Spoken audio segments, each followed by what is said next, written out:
Ada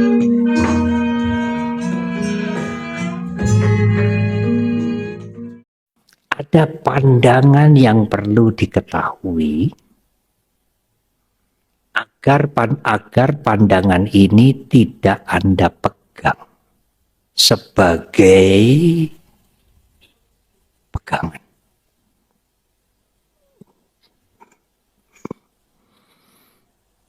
Ini agak memerlukan pemikiran untuk mengerti. Tetapi saya akan menggunakan kalimat yang mudah supaya bisa dimengerti. Karena Dhamma Kelas di Solo ini sudah lama. Sebelum wihara ini berdiri sudah ada Dhamma Kelas. Wihara ini sudah 22 tahun ya Pak Bekti ya. Dhamma Kelas di Solo ini mungkin sudah 30 tahun.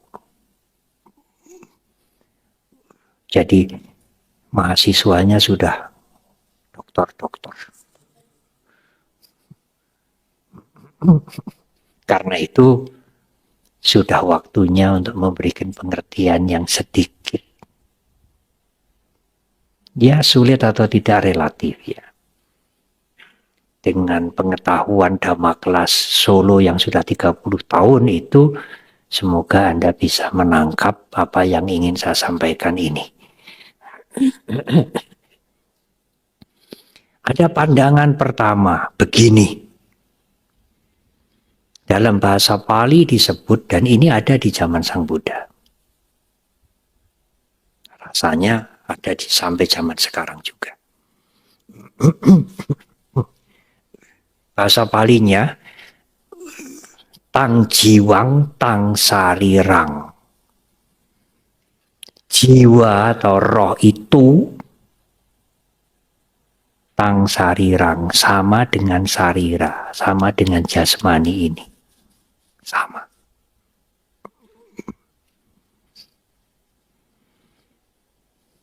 Nah, konsekuensi dari pandangan itu, orang yang memegang pandangan bahwa jiwa atau roh itu dengan jasmani sama. Jasmani dengan roh itu sama. Tang jiwang tang sarirang.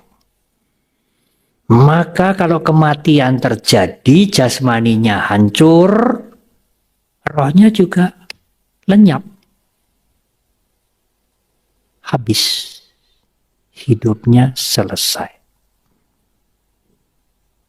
Jasmaninya hancur, jiwanya hancur, rohnya hancur. Karena tang jiwang tang sarirang, roh itu sama dengan jasmani.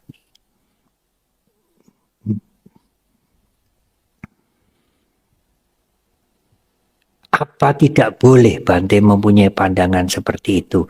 Ya, tidak ada yang melarang, tetapi pandangan seperti itu memberikan dampak sosial.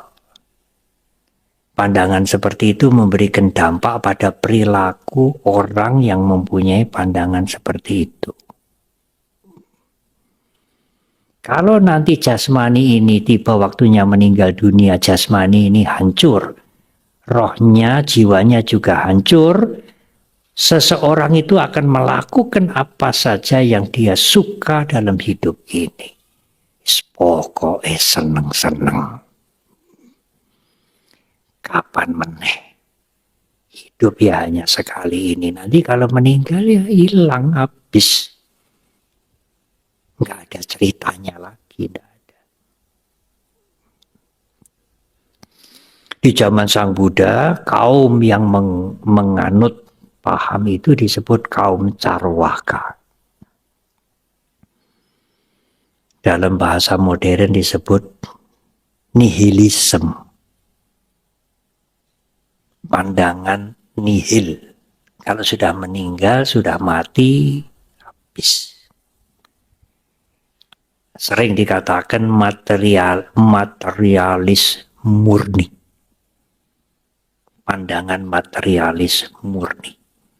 Ya, mengakui ada roh, ada jiwa yang menggerakkan jasmani ini. Tapi roh dan jiwa itu dengan jasmani ini satu bagian. Sama. Sehingga kalau jasmani hancur, ya rohnya ya ikut hancur, hilang, udah. Nggak ada cerita lagi. Nah, sekarang ada pandangan yang kedua. Coba disimak. Pandangan yang kedua ini anyang jiwang, anyang sarirang. Roh atau jiwa itu ada dan tidak sama dengan jasmani. Ada, tidak sama dengan jasmani. Di dalam jasmani ini ada roh atau jiwa yang menggerakkan jasmani. Bisa berbicara, bisa berbuat sesuatu, bisa senang, bisa susah, bisa berkarya, bisa segala macam. Berbuat baik, berbuat buruk, berbuat jahat, berbuat yang terpuji, berbuat yang tercela, tetek bengek. Yang kita lakukan dalam kehidupan ini karena jasmani ini digerakkan oleh roh. Roh itu tidak sama dengan jasmani, tetapi ada di dalam jasmani, menggerakkan jasmani ini. Roh itu kekal dan suci. Kalau nanti kematian tiba, yang hancur, apa dikebumikan, apa dikremasi, hanya jasmaninya saja. Rohnya itu eternal, kekal. Dia akan berproses, akan berjalan terus. Ada yang mengatakan ke surga, ke neraka, ada yang mengatakan reinkarnasi, lahir kembali.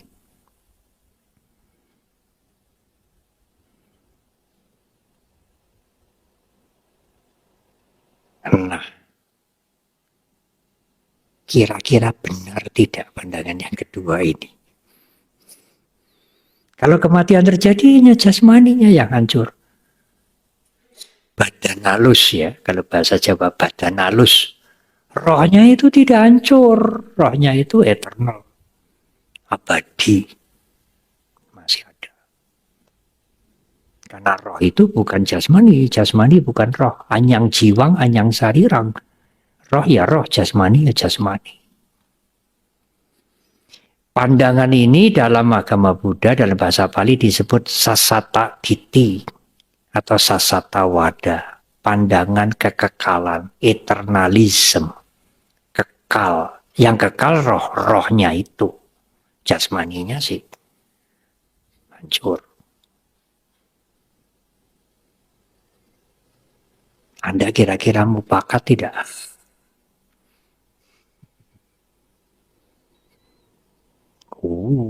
Pandangan seperti ini ada bahayanya juga.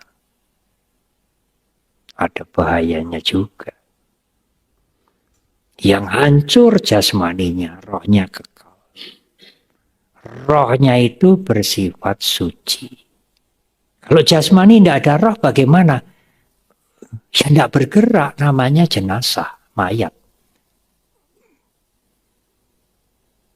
Kalau ada roh ya seperti kita ini katanya ya bergerak. Punya aktivitas. Kalau tidak ada roh, tidak bisa apa-apa. Mayat. Nah ya, jadi yang menggerakkan ini, yang membuat aktivitas ini, ya rohnya itu yang menggerakkan jasmani ini. Padahal banyak manusia juga yang berbuat jahat. Mencuri, membunuh, peperangan di Timur Tengah yang tidak ada habis-habisnya itu. Nah, kok orang-orang bisa berbuat jahat itu yang berbuat siapa menurut pandangan itu? Siapa? Rohnya toh. Lah nek ora roh ya ora iso gawe apa-apa. Jadi kalau dia bisa membunuh, bisa mateni orang, bisa berbuat buruk, berbuat jahat, siapa yang berbuat itu? Yang menggerakkan itu siapa? Rohnya toh. Nah, kalau tidak ada rohnya kan jenazah. Tidak bisa bergerak, tidak bisa berbuat apa-apa. Lah kok roh dikatakan suci? Wong bisa berbuat jahat. Jadi tidak benar itu. Mereka-mereka yang jahat, yang mempunyai perilaku buruk, dengan berjuang keras, dengan berusaha keras, dengan dibimbing, dididik, bisa jadi baik tidak? Atau jahat terus? Bisa jadi baik tidak? Bisa. Cerita-cerita zaman dulu orang-orang yang jahat itu bisa menjadi orang baik, menjadi rohaniwan yang baik. Di Budi sendiri kenal nama Milarepa tuh, yang kejam sekali, membunuh manusia juga. Anggulimala juga bisa menjadi Milarepa, menjadi orang suci. Demikian juga orang yang tampaknya baik, oh bisa juga dia berbuat jahat ya. Iya, kalau kotoran batinnya belum bersih. Baik-baik sekarang, kemudian dia bisa berbuat jahat. Bisa berubah. Yang jahat juga bisa berubah menjadi baik. Itu kan gunanya agama, pendidikan, para guru. Bagaimana mendidik masyarakat untuk menjadi lebih baik, lebih baik. Berubah menjadi lebih baik, lebih baik, lebih baik. Ya kalau yang jahat tidak bisa berubah, apa gunanya pendidikan? Apa gunanya mengajar kebaikan? Oh, tidak bisa berubah. Yang buruk bisa berubah menjadi baik. Meskipun yang baik juga bisa berubah menjadi buruk. Lah, yang berubah itu apanya? Rohnya toh. Tidak hanya jasmaninya saja. Dari kecil menjadi dewasa lebih dewasa. Kalau dulu berbuat jahat, berbuat buruk, kemudian berusaha keras, dididik, dibimbing lalu menjadi baik. Yang berubah apanya? Tidak hanya jasmaninya toh, yang berubah kan rohnya juga. Lah katanya kekal. Ini bisa berubah nyatanya. Nyatanya bisa berubah. Yang jahat bisa berubah jadi baik, jadi baik. Yang baik juga suatu saat mungkin bisa berubah jadi jahat. Nah kalau roh itu kekal ya tidak bisa berubah. Kalau jahat ya jahat terus sampai mati. Kalau baik ya baik terus, nggak bisa berbuat jahat. Kalau roh itu kekal, nah nyatanya bisa berubah. Bagaimana dikatakan kekal? Bisa berbuat jahat juga, bagaimana dikatakan suci? Hati-hati dengan pandangan ini. Kelihatannya masuk akal. Apalagi kalau roh itu dikatakan suci, ada dampak yang lebih besar. Apa dampak yang lebih besar? Kalau roh itu dikatakan suci, lah siapa itu yang berbuat buruk itu? Yang mencuri, yang memperkosa, yang membunuh, yang segala macam. Itu hawa nafsu yang nemplek di jasmani ini. Rohnya itu tetap suci. Itu dampaknya lebih berbahaya. Seseorang bisa melakukan kejahatan apa saja. Karena rohnya tetap suci kok. Apapun kejahatan yang dilakukan, rohnya tetap suci. Apa pandangan seperti itu tidak berbahaya?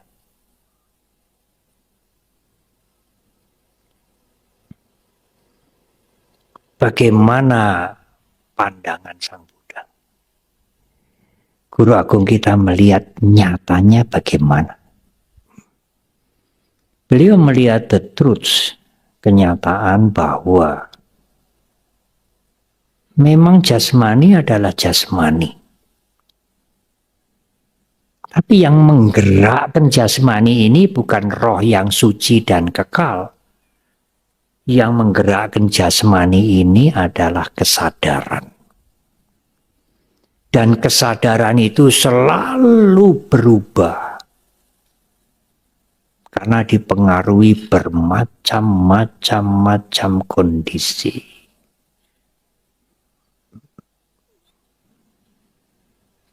Mengalir terus. Kalau jasmani ini nanti meninggal dunia, kesadaran itu berproses mengalir terus. Bukannya sesuatu yang kekal, yang menjelma kembali. Sering kita mendengar kalimat, ada yang menggunakan kalimat reincarnated, menjelma kembali, reinkarnasi. Umat Buddha lebih cenderung menggunakan kalimat istilah Inggris rebirth, lahir kembali, tumimbal lahir. Bukan yang kekal, pindah, bukan. Itu kesadaran yang mengalir terus.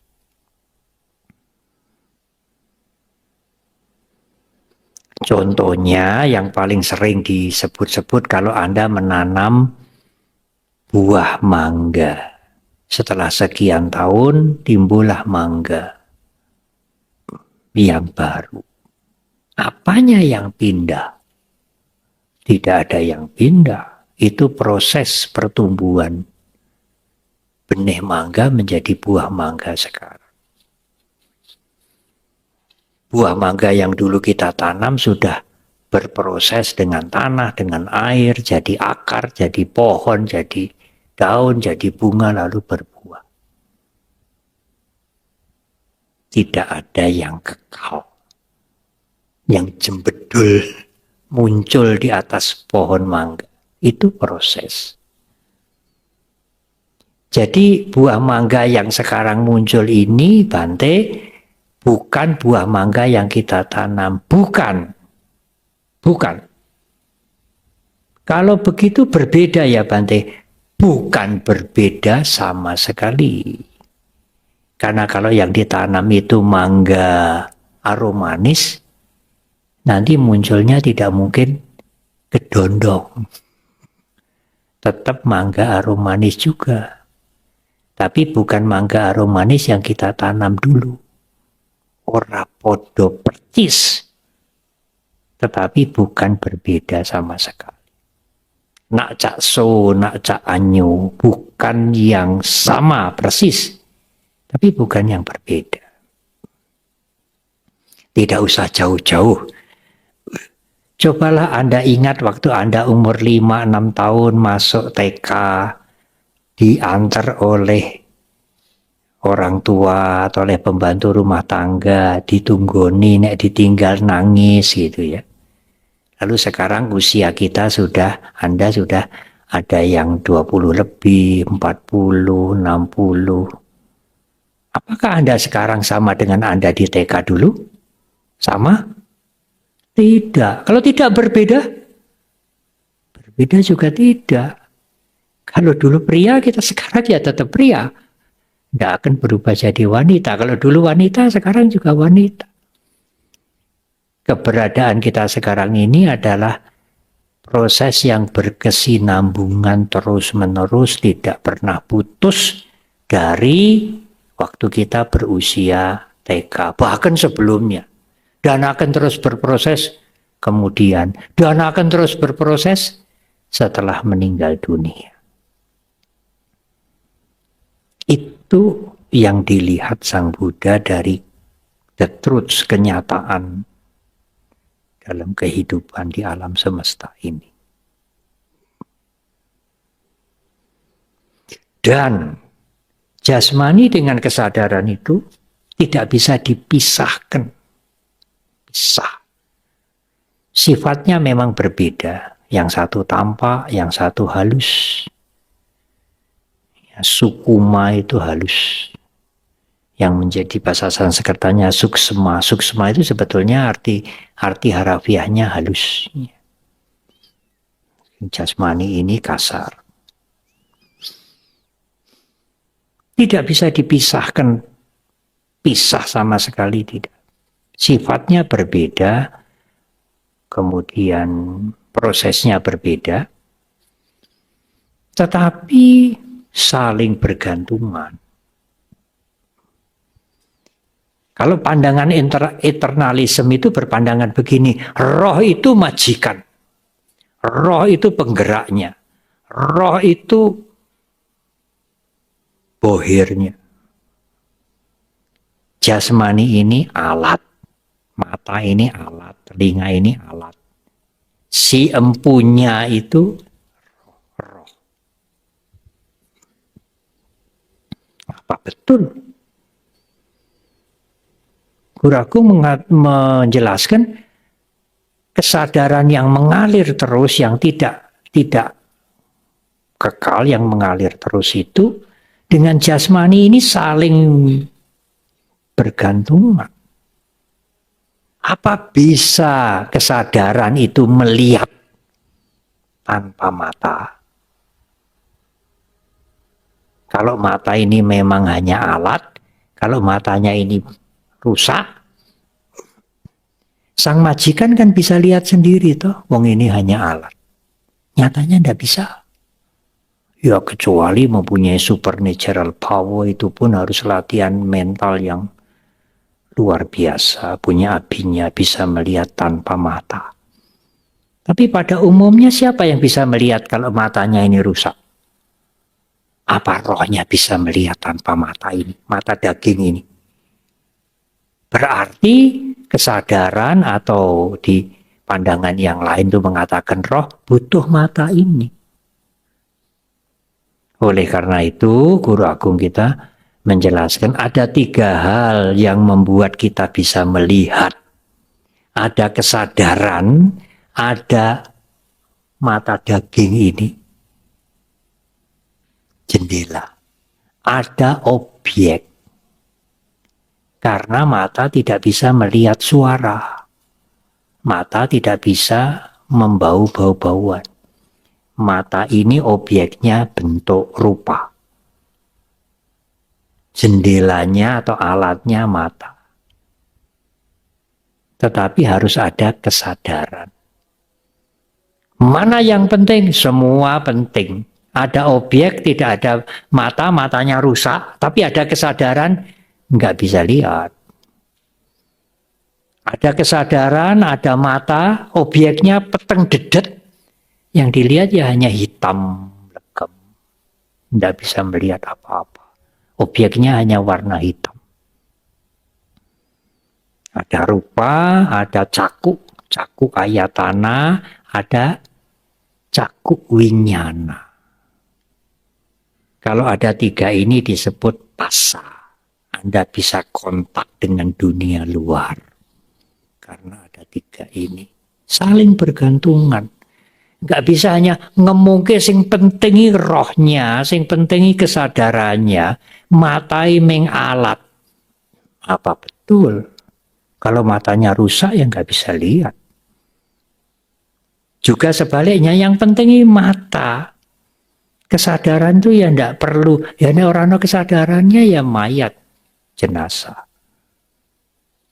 Yang penting itu yang dilihat, bukan yang melihat. Ya yang dilihat ada matanya sehat, tidak ada kesadaran. Ya tidak terjadi penglihatan. Ada kesadaran, ada rupa, macam-macam ya warna, ya bentuk. Tapi matanya rusak, ayatananya rusak, caku ayatananya rusak. Ya tidak bisa terjadi penglihatan. Ini saling bergantungan. Begitulah Dhamma melihat segala sesuatu. Tidak bisa menggunakan kalimat pokoke. Segala sesuatu itu bergantung pada bermacam-macam faktor. Tidak bergantung pada kehendak kita sendiri saja. Kalau Anda menginginkan sesuatu, siapkanlah faktor-faktornya itu. Supaya keinginan Anda itu bisa terwujud. Itu pun juga belum tentu. Karena faktor-faktor itu tidak Anda kuasai semua. Anda menguasai beberapa faktor. Faktor yang lain ada di tangan orang-orang lain. Sehingga keinginan Anda itu bisa terwujud sesuai dengan kehendak Anda, bisa terwujud lebih dari kehendak Anda, bisa tidak terwujud. Kalau saya dari Mendut akan ke Solo, saya berusaha mencapai Solo sebelum jam 5. Karena jam 5 ada janji pemberkahan perkawinan. Hanya pemberkahan, bukan pengukuhan. Saya berangkat jam 1 kurang sedikit. Mengantisipasi kalau macet. Banyak faktor yang saya perlukan. Mobil, sopir yang sehat, badan saya juga sehat. Cukup, tidak cukup, jalanan bagaimana? Saya pernah dari Mendut ke Wihara Dhamma Sundara ini 5 jam. Jam 2 berangkat, jam 7 kurang 5 menit sampai di sini. Jam 7 Dhamma kelas dimulai. Pernah. Saya tidak memperkirakan sebelumnya kalau akan menjadi 5 jam. Oh, waktu itu belum ada itu loh, Google Map belum ada. Tidak mengerti di mana ada macet, tidak mengerti. Mobil ada, sopirnya sehat, badan saya sehat, mobilnya bagus, jalannya juga bagus, tidak berlubang-lubang. Tetapi ada kemacetan, ada demo, satu ketika juga ada pohon yang tumbang. Itu di luar kemampuan kita untuk mengatur semuanya itu. Jadi kalau tujuan kita tidak tercapai sepenuhnya, sadarilah, maklumlah. Karena faktor-faktor itu tidak semua kita kuasai. Tapi bisa tercapai sesuai dengan rencana kita. Bukannya tidak bisa, suatu saat, suatu ketika, bahkan mungkin sering bisa. Juga bisa beyond, melebihi ekspektasi, melebihi angan-angan, melebihi rencana kita. Bisa juga. Saya akan melanjutkan untuk chapter. Kalau zaman SD saya dulu paragraf ya. Paragraf yang selanjutnya. Oleh karena itulah Ibu, Bapak, dan Saudara,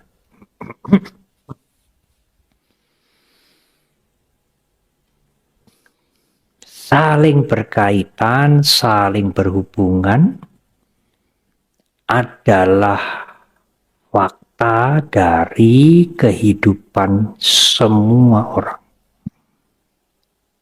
Anda beragama Buddha atau tidak beragama Buddha tidak soal. Apakah semua harus menjadi umat Buddha? Tidak juga. Apakah saya mempunyai harapan yang lain jadi umat Buddha? Tidak juga. Tetapi siapa yang bisa mengingkari hukum alam? Siapa yang bisa mengingkari bahwa semua yang kita inginkan itu bergantung pada banyak faktor? Kita tidak maha kuasa. Yang bisa mengatur semuanya kita atur supaya keinginan kita tercapai sempurna. Siapa yang bisa begitu? Karena faktor itu banyak sekali. Dan pandangan ini, pengertian ini yang menjadi pandangan ini perlu sekali. Kalau tidak, Anda akan menjadi orang yang sangat kecewa. Mengapa ini tidak berhasil? Mengapa ini tidak berhasil? Mengapa ini? Mengapa ini? Mengapa? Masih ditambah lagi faktor karma yang lampau. Yang muncul tidak bisa kita prediksi sebelumnya. Kalau saya mengucapkan karma itu belum tentu buruk ya.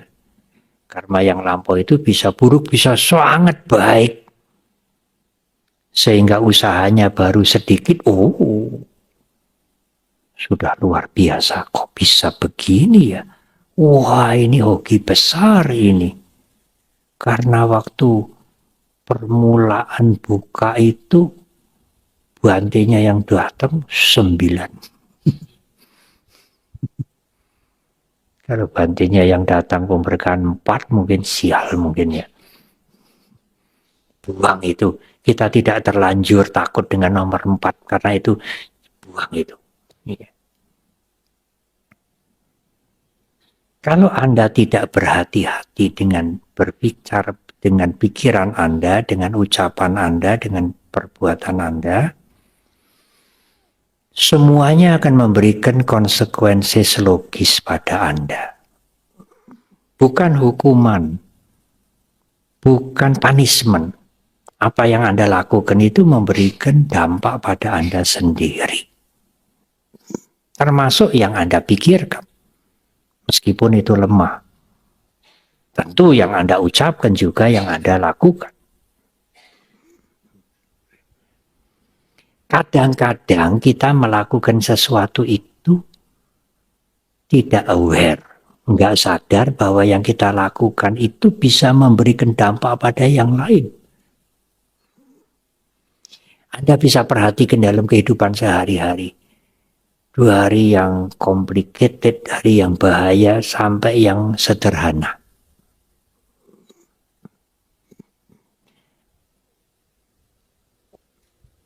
Saya mencatat beberapa contoh.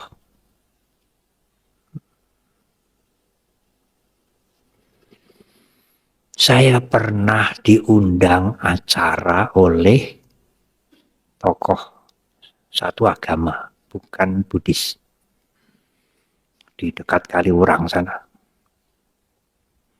Mempunyai padepokan yang luas sekali.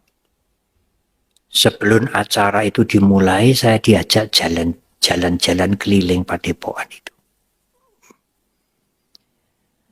Tokoh agama ini mau meresmikan patung Maitreya yang Chinese style, yang gendut itu. Tapi dia bukan Buddhis, pemuka agama lain. Saya ditunjukkan Bante ini, coba lihat Bante. Ini tiap hari itu truk ngeruk pasir, karena padepokannya itu di pinggir sungai, di pinggir jurang. Banyak sekali Bante, puluhan truk yang ngeruk pasir ini. Lalu ngeruknya pasir itu mendekati padepokan kami ini bisa longsor. Padepokan ini bisa habis. Saya sudah lapor, saya sudah komplain, tidak ada perbaikan. Jadi mereka yang ngerui pasir itu berpikir, saya tidak berbuat jahat. Saya bekerja, saya ingin mencari upah untuk hidup keluarga saya. Yang mengeruk pasir itu juga membeli. Tapi apa yang dia lakukan, yang dia merasa feel good, merasa baik, itu tidak baik dampaknya bagi yang lain. Apakah saudara pernah berpikir begitu? Yang saya lakukan ini punya dampak buruk tidak bagi yang lain? Kalau punya dampak baik bagi yang lain, aduh, sangat baik. Tapi kalau punya dampak buruk, waktu perayaan Asada kemarin di Wihara Mendut banyak tamu. Apalagi prosesi jalan kaki itu dimulai dari Candi Mendut. Banyak yang masuk ke Wihara Mendut. Kalau yang hadir 15.000, mungkin 10.000 jalan kaki dari Mendut menuju Borobudur. Saya melihat ada jalan sempit di belakangnya genta di Candi, di Wihara Mendut. Banyak orang yang lalu lalang di situ. Perlu ke belakang untuk ke toilet. Banyak sekali. Nah, di gang yang sempit itu Ada seseorang yang duduk enak sekali. WA-WA-an. Tidak peduli orang lalu lalang, tempat itu dibutuhkan banyak orang, tidak peduli dia.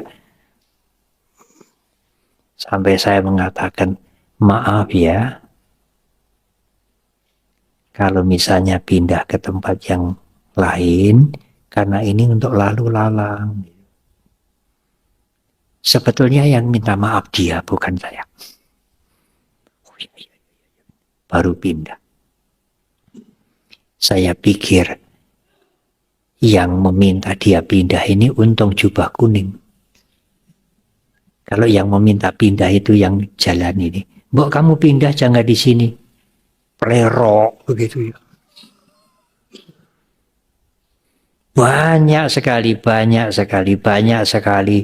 kita melihat seperti itu. Apakah kita tidak perlu membiasakan diri kita? Kalau di tempat umum ini saya harus menjaga diri bagaimana? Supaya tidak merugikan yang lain, karena yang lain juga perlu kelancaran, perlu kenyamanan. Oh, kalau di pesawat saya sering melihat orang masuk,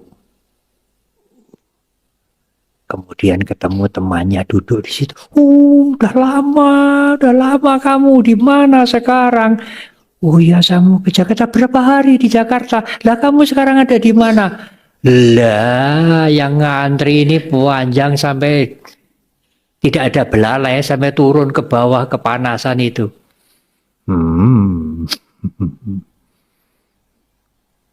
Menegur juga harus hati-hati. Kalau menegur tidak hati-hati, yang ditegur bisa marah. Ngobrol di jalan pesawat yang sempit itu.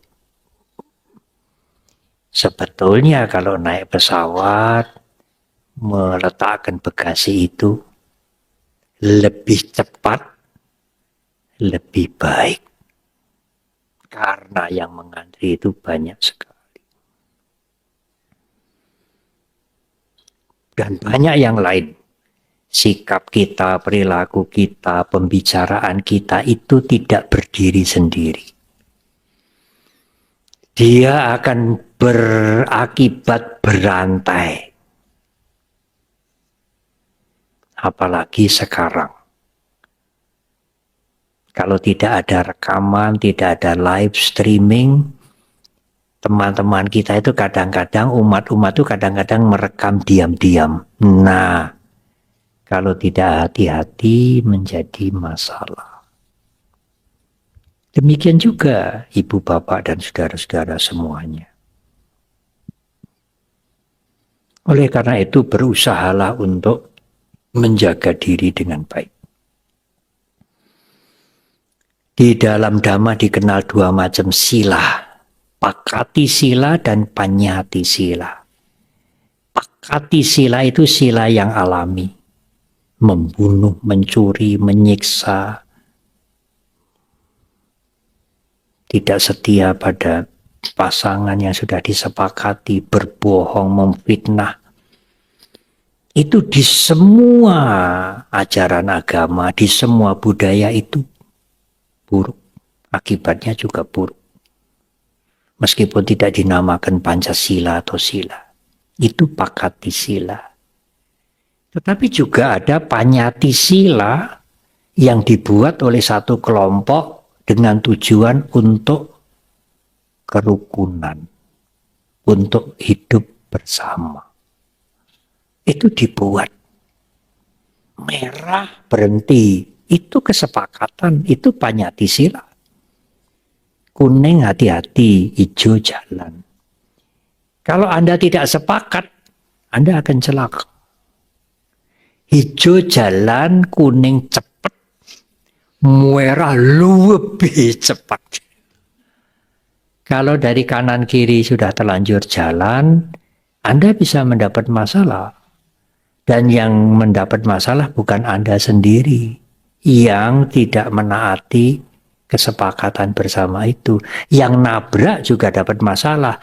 Yang di belakangnya terjadi kemacetan juga menimbulkan masalah besar.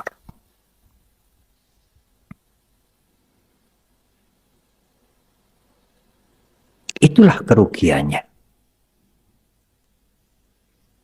Saya akan memberikan satu contoh yang sudah saya catat di sini.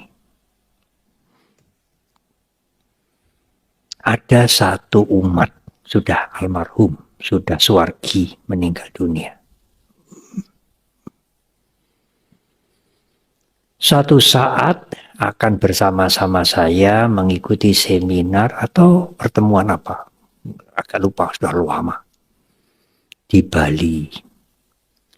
Dari Semarang itu tidak ada pesawat langsung ke Bali, harus ke Jogja. Saya sudah check-in, sudah ada di pesawat, tapi sang umat ini belum hadir. Dia telepon, dia dulu ada hanya SMS handphone. Bante, saya masih di tempat ini. Aduh, apa bisa Anda sampai di Adi Sucipto? Ya Bante, saya usaha. Umat ini terkenal kalau apa-apa itu ngepas. Padahal dia mengerti kalau Semarang Jogja itu macet, apalagi siang. Sampai di airport, pesawat belum berangkat, tetapi pintu sudah ditutup. Tidak ada belalai zaman dulu, tangga sudah ditarik, tidak bisa naik dia. Dia harus cari hotel di dekat airport untuk bermalam satu malam menunggu pesawat besok ke Bali. Dia harus keluar uang untuk menyewa hotel. Tiket pesawatnya hangus. Besok dia mendapat pesawat yang agak siang.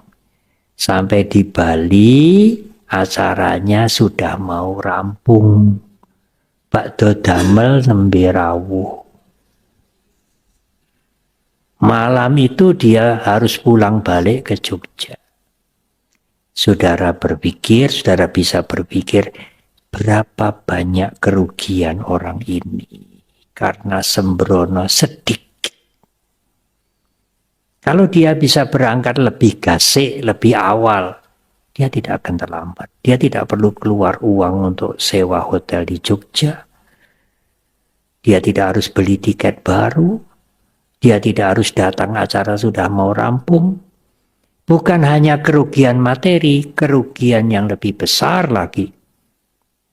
Dia tidak mendapatkan manfaat dari perjalanan dia dari Semarang ke Bali. Karena satu hal kecil bisa menimbulkan dampak yang besar. Dan kalau kita tidak berhati-hati, kita bisa mengalami itu. Bukan hanya persoalan telat, persoalan macam-macam. Yang kelihatannya sepele tetapi bisa memberikan dampak yang besar. Saya masih ingat waktu rame-ramenya Rohingya. Di salah satu koran itu dimuat seorang biku memakai jubah begini hanya agak merah. Biku di Myanmar di sana, tangannya begini. Di sini ada tulisan tinta merah, no Rohingya. Satu foto itu menyebar kemana-mana di media sosial, di gadget, di majalah, di mana-mana. Dan itu menimbulkan kebencian yang luar biasa. Apakah biku yang menulis no Rohingya ini betul-betul perang atau memusuhi Rohingya? Belum tentu, mungkin iseng-iseng pakai spidol merah di foto. Dia tidak berpikir bahwa dampak ini akan luar biasa. Termasuk Wihara Mendut juga kena dampaknya. Ini Pak Bekti saksinya.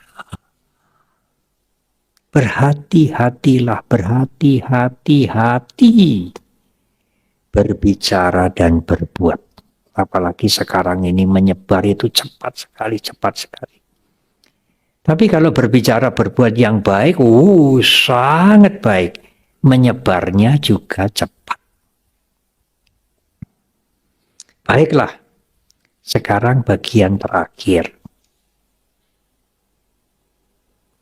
Hampir 7:30. Apa yang harus kita lakukan supaya kita tidak kebobolan? Apa itu kecolongan, mengucapkan hal-hal yang buruk, melakukan perilaku-perilaku yang buruk, yang tidak bermanfaat, yang merugikan orang lain. Salah satu kuncinya adalah sati, awareness atau be aware, sadar. Sadar terhadap apa, Bante? Terhadap dirinya sendiri itu loh. Gejolak perasaan, gejolak pikiran yang muncul.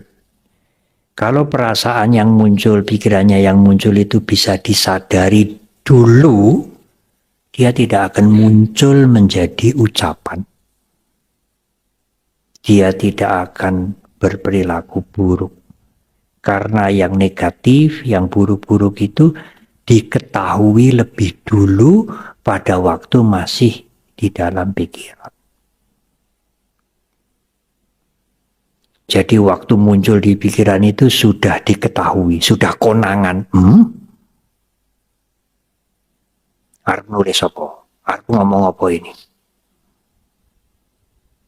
Termasuk perasaan-perasaan yang muncul, perasaan yang senang, tidak senang, perasaan yang suka, tidak suka, karena bermacam-macam yang kita alami.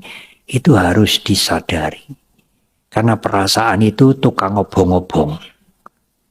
Yang memprovok, yang menghasut pikiran kita untuk otak-atik, kemudian menjadi ucapan, menjadi perbuatan.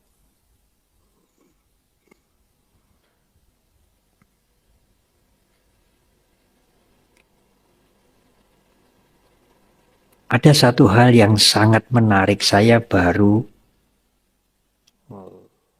membaca beberapa waktu yang lalu. Sebagai penutup.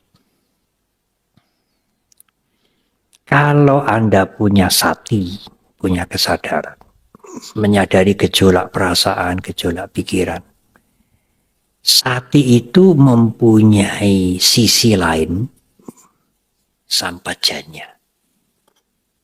Sati itu kesadaran, tetapi fungsi dari sati itu, fungsi dari kesadaran itu adalah memori, ingat. Jadi kalau ada kesadaran, ingatan-ingatan, pengertian-pengertian yang baik itu muncul. Kalau nggak ada kesadaran, bagaimana, Bante? Reaktif. Kalau indera ini menjumpai sesuatu yang tidak menyenangkan, timbul kemarahan, kebencian, reaktif. Kalau indera ini melihat atau mendengar sesuatu yang menyenangkan, reaktif. Saya mau, saya ingin memiliki. Tetapi kalau ada kesadaran melihat, ini senang toh, ini tidak senang toh, maka pertimbangan yang sehat muncul. Itu tidak usah dipanggil. Kalau ada sati, ada kesadaran itu sampajanya, pertimbangan yang jernih, yang sehat itu muncul.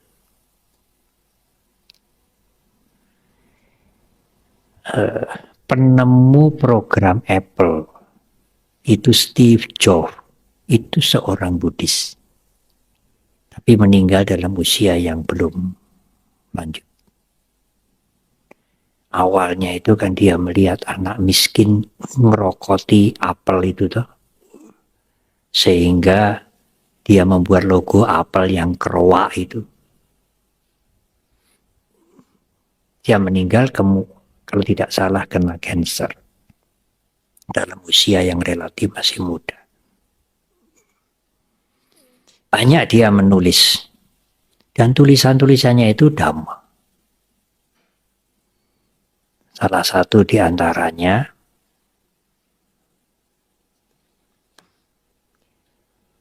dulu saya itu makan yang enak-enak, yang luar biasa. Padahal kami para biku ini, sebelum makan pagi, sebelum makan siang, harus merenungkan. Boleh hanya dalam pikiran atau diucapkan pati, sangka, yoniso. Apa gunanya saya makan ini? Bukan untuk enak-enak, bukan untuk menggemukkan badan, bukan untuk main-main, tetapi untuk menjaga tubuh ini jangan sampai sakit, supaya tidak lemes, supaya bisa melakukan kebaikan dengan lebih baik. Itu esensi, itu tujuan utama saya makan. Makan sebagai obat untuk menjaga jasmani ini jangan sakit, jangan rusak. Ya tentu ketuaan tidak bisa dicegah. Tetapi jangan mudah atau jangan banyak sakit, jangan banyak mengganggu. Steve Jobs mengatakan, sebetulnya makan itu sebagai obat. Tapi setelah saya sakit, obat sebagai makanan. Mengerti ya maksudnya ya? Dulu sebetulnya waktu makan itu harus berpikir makanan ini obat untuk menyehatkan badan, menjaga badan. Tetapi karena makannya sembrono lalu kena sakit macam-macam, lah sekarang yang jadi makanan itu obat.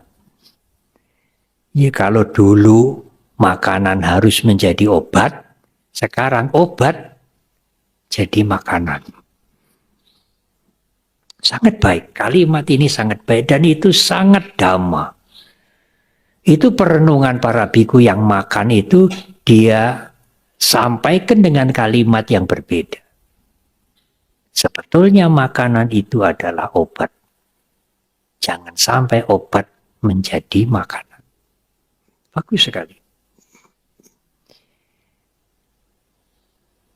Yang lain, dia menulis juga. Suatu saat saya melihat arloji jam tangan. Bagus sekali. Mahal sekali. Bagi yang lain mungkin, bagi saya tidak mahal, saya bisa membeli, gampang sekali. Tetapi kemungkinan karena dia juga melatih meditasi, mengenal awareness, sati, timbullah dalam diri saya pengertian. Taruh saja jam ini harganya 1 M. Tapi ada jam yang harganya 100.000. Fungsinya sama. Menunjukkan waktu. Yang satu bukan lebih cepat, yang satu bukan lebih lambat. Oh, saya ingin memiliki nilai, nilai itu fungsi, atau saya ingin memilih materi. Alangkah baiknya kalau anak-anak kita ajarkan nilai, bukan materi. Ya, kita perlu materi seperlunya. Daripada mempunyai materi yang berlimpah-limpah tetapi melupakan nilai. Nanti bukan makan menjadi makanan menjadi obat, bisa-bisa obat menjadi makanan. Hidup ini tidak mungkin menyenangkan kita, membuat kita suka, membuat semua yang kita suka kita dapatkan. hidup ini tidak mungkin menyediakan atau memberikan apa semua yang kita suka. Tidak. Tetapi kalau Anda mempunyai rasa puas, apa yang Anda punyai, Anda akan menyukai. Tetapi apakah tidak boleh Bante kita membesarkan usaha kita? Boleh. Apakah tidak boleh kita ingin maju? Apakah puas hanya ini toh? Boleh. Tetapi apa yang sudah dipunyai itu, puaslah. Karena dengan puas itu Anda akan menyukai semua yang Anda sudah punya.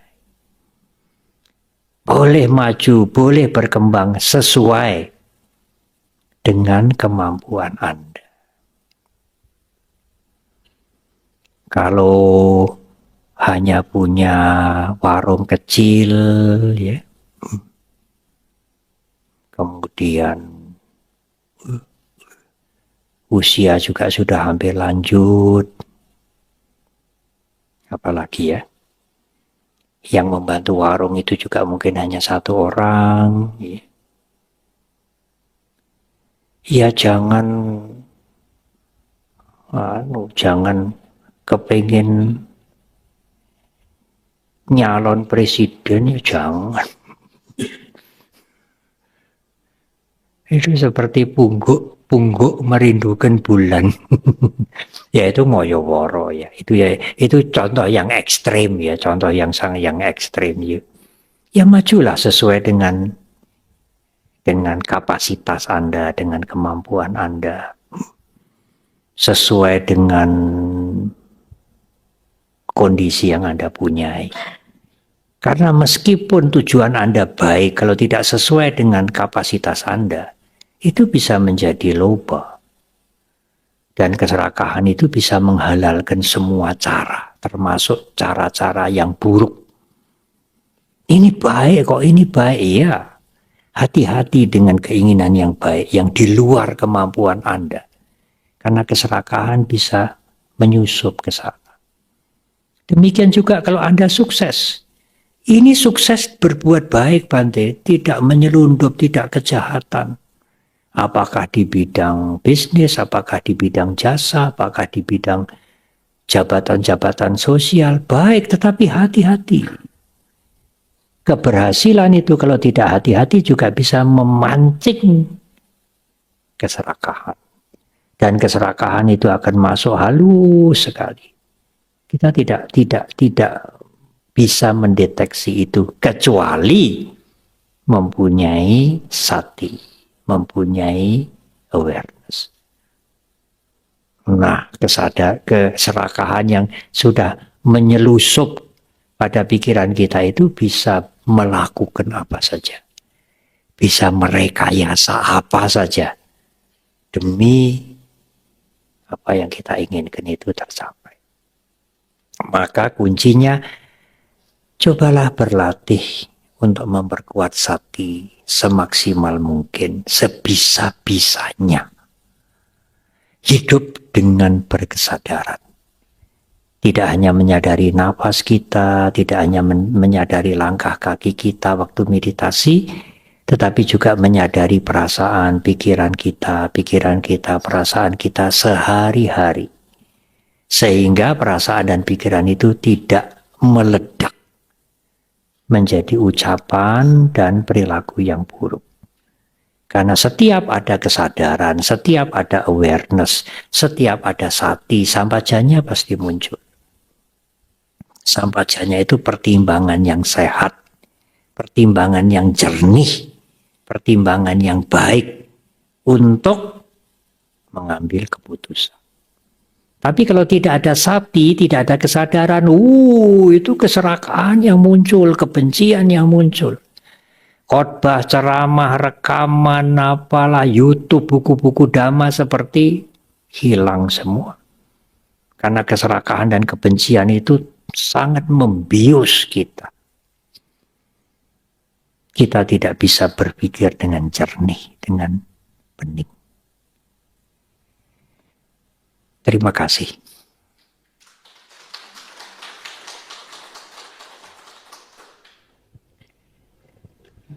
Demikian tadi penyampaian materi Dhamma kelas. Mari kita berikan sekali lagi aplaus yang meriah.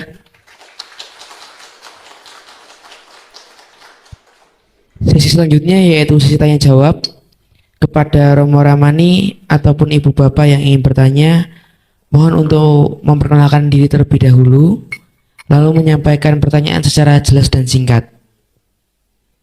Mungkin kita akan buka 2 pertanyaan terlebih dahulu. Silahkan. Satu penanya, satu pertanyaan. Terima kasih Bante. Oh iya. Pertanyaan ini sudah saya simpan, untung Bante datang. Saya bertanya tentang kesadaran. Kalau menyimpannya lama bisa beranak pinak. Ya, Ini silakan, beranak pinak silakan. Bante. Winyana Bante yang di 5 kanda atau pancakanda dengan winyana yang di Patijak Samupada. Apakah benar yang di Patijak Samupada itu mati sandi winyana? Kalau memang betul, bagaimana dengan pernyataan antara Buddha Gosa dengan Buddha Dasa? Bagaimana pernyataannya? Yang satu Buddha Gosa kan mengatakan itu 3 fase kehidupan, yaitu Ya, saya saya tahu. mengerti. Kalau Buddha Dasa kan hanya 1 fase. Ini 2 pertanyaan kalau begitu. Iya, sudah beranak pinak Bante. Terima kasih Bante.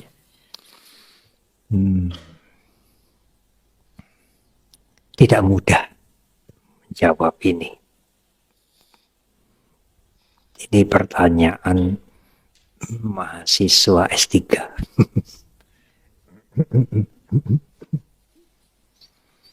Saya ingin menjelaskan dengan cara yang mudah saja sepanjang yang saya ketahui, ya.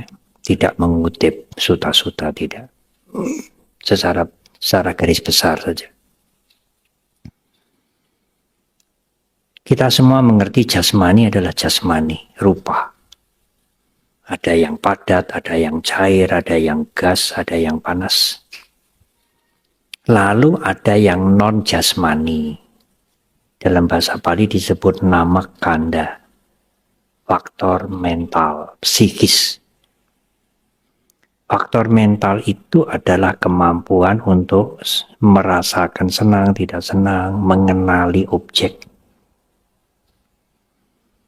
Termasuk pemikiran-pemikiran yang macam-macam, memori, ide-ide, rencana-rencana.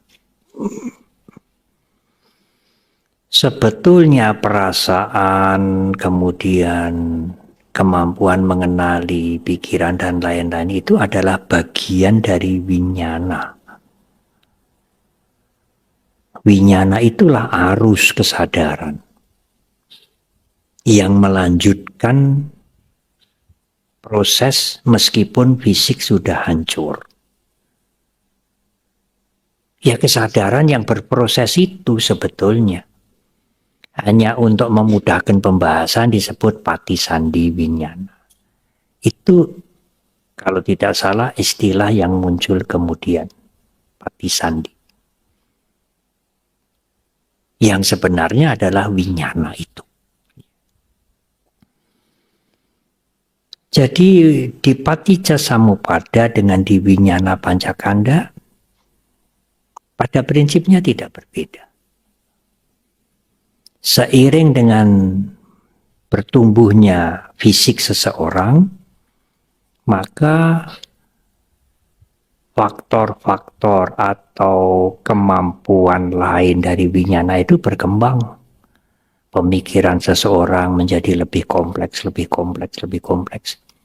Dibandingkan misalnya anak berumur 3, 4, 5 tahun dengan anak yang sudah belasan tahun, 20 lebih, pemikirannya berkembang.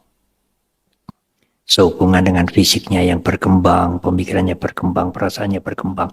Tetapi perasaan, pikiran, dan sanya, pengenalan itu semuanya adalah bagian dari kesadaran. Nah, dalam bahasa Indonesia kesadaran winyana ini kadang umumnya diterjemahkan kesadaran. Demikian juga nama kanda itu sering diterjemahkan batiniah, sering diterjemahkan mental, psikis dan lain-lain. Di dalam Abhidhamma, winyana itu adalah cita. Nah, cita ini cenderung diterjemahkan pikiran, tapi pikiran yang digunakan untuk menerjemahkan cita itu tidak sama dengan pikiran yang digunakan untuk menerjemahkan sangkara. Sangkara kadang-kadang dalam bahasa Inggris dikatakan mentally formation, bentuk-bentuk mental. Tapi kita sudah terlanjur menerjemahkan sangkara dengan pikiran. Dan itu bisa rancu dengan cita. Sebetulnya cita, winyana, mano seperti sinonim. Pertanyaan yang kedua, paticca samuppada itu meliputi 3 kehidupan atau terjadi sekarang, kedua-duanya. Saya pernah diskusi panjang kepada mereka, beliau-beliau, para biku yang lebih tua, yang lebih muda, yang sekolah dan lain-lain, tentang paticca samuppada ini.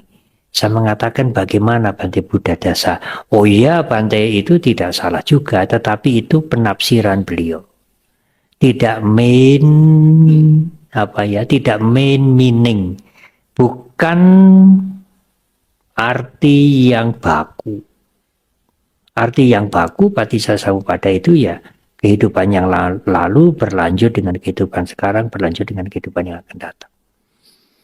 Baru saja yang saya sampaikan itu juga paticca samuppada. Apa yang kalau sembrono lampu merah diterjang, ya itu akibatnya kan berantai. Itu kan paticca samuppada juga. Biku yang menulis sesuatu di tangannya, hanya menulis dengan spidol merah itu, foto-foto ya, foto-foto. Wah, fotonya ini lalu diupload kemana-mana. Itu akibatnya kan berantai. Itu kan paticca samuppada juga. Faktornya apa? Faktornya banyak. Faktor dia menulis, faktor dia memfoto, faktor foto itu diupload, faktor orang yang menerima karena tidak senang lalu forward kemana-mana. Lah, termasuk dibumboni ya. Diberi komentar ya dan lain-lain berkembang. Dan dalam dunia modern itu tidak bisa dibuang.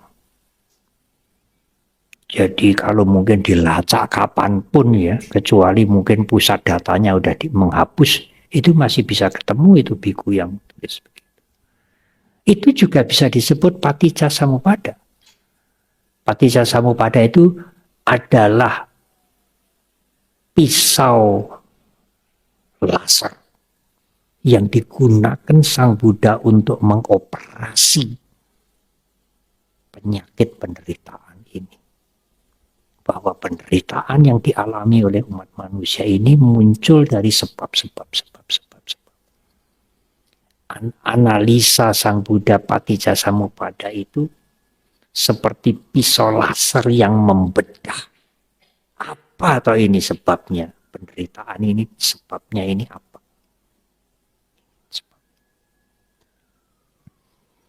Penderitaan karena kemelekatan upadana. Itu adalah nafsu keinginan yang kasar sekali kalau sudah melekat.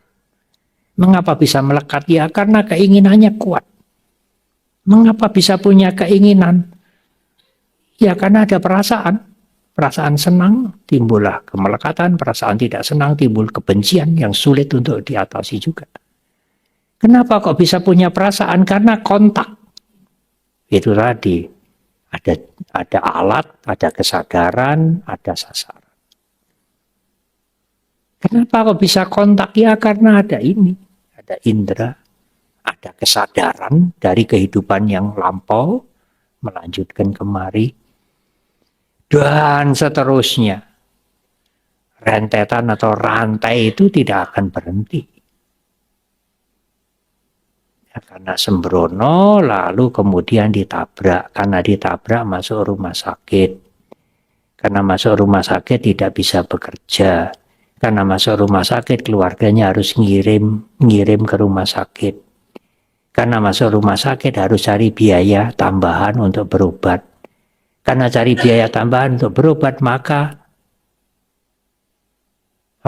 pinjol. Karena pinjolnya banyak, didatangi debt collector dan lain-lain dan lain-lain. Rantai-rantai sebab akibatnya tidak akan berhenti. Dimulai dengan sembrono di traffic light. Dan sebelum melakukan tindakan yang sembrono itu tidak memikirkan seperti apa nanti dampaknya kemudian. Kecuali ada kesadaran. Begitu kuning, begitu merah, mau cepat-cepat, dia menyadari yang timbul dalam pikirannya. Harap cepat-cepat tahu. Begitu disadari, pikiran itu akan lerem itu menurun. Cepat-cepat, tiba-tiba sampai di dekat lampu merah, sampai di traffic light, aduh wes abang. Apa yang mau disadari? Timbul rasa tidak senang. Oh, orang senang kok keburu merah. Kalau rasa tidak senang itu disadari, rasa tidak senang itu kan menurun. Nggak usah diperangi, disadari aja, diketahui. Begitu kesadaran itu muncul, menyadari rasa tidak senang itu, sampajanya akan muncul. Ya sudah, sabar dulu sebentar. Nanti akibatnya bisa fatal. Karena ada kesadaran yang muncul. Kalau nggak ada kesadaran yang muncul, bagaimana Bante? Cepat-cepat abang Yesus saya. Lebih cepat sedikit nggak apa-apa lah, nggak apa-apa. Karena tidak ada sati. Kalau ada sati, dia akan menjadi menurun. Emosi itu menurun. Kalau tidak bisa menyadari perasaannya, ya pikirannya kemudian disadari. Kan wedana memancing apa? Sangkara. Kalau wedana tidak bisa disadari, ya sekarang sangkara yang disadari. Kalau rasa tidak senang tidak bisa disadari, timbul pikiran sesuatu, ya pikiran itu yang disadari. Nanti pikiran itu akan menurun. Kesimpulannya, cobalah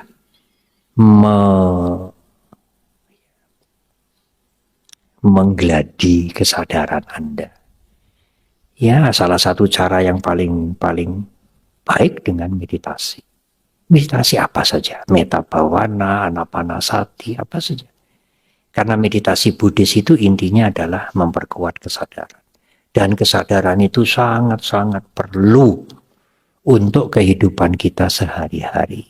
Bukan hanya meditasi Bante supaya saya tenang, saya hening. Bukan itu tujuan utama. Tujuan utama meditasi Buddhis adalah mempertajam kesadaran itu sehingga kesadaran itu bisa ngawasi perasaan dan pikiran dan perasaan. Kalau perasaan dan pikiran ini diawasi, disadari, maka akan timbul pertimbangan yang jernih. Sehingga apa yang kita ucapkan, yang kita lakukan itu menjadi baik. Pas jam 8. Terima kasih.